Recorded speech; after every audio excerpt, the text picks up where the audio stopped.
नमस्कार मंडळी, आज आपल्याकडे हायड्रोलिक वखर अवेलेबलमध्ये आहेत. ज्यांना कोणाला पाहिजे असतील त्यांनी संपर्क साधा.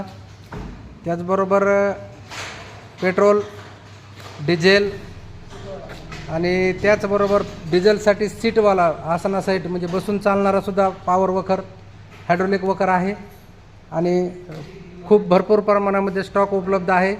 ज्यांना कोणाला पाहिजे असेल त्यांनी त्वरित संपर्क साधा आणि ही ऑफर मर्यादित आहे, ठराविक काळापुरतीच आहे आणि तुम्हाला जर पाहिजे असेल तर तुम्ही लवकरात लवकर संपर्क साधा. ही ऑफर सर्व power tiller, power weeder, petrol, diesel सर्व प्रकारच्या मशीनसाठी लागणारा जो हायड्रोलिक वखर आहे हा आपल्याला लवकरात लवकर उपलब्ध होईल. संपर्कासाठी आपल्या डिस्क्रिप्शनमध्ये आपला नंबर दिलेला आहे, तिथून तुम्ही कॉल करू शकता.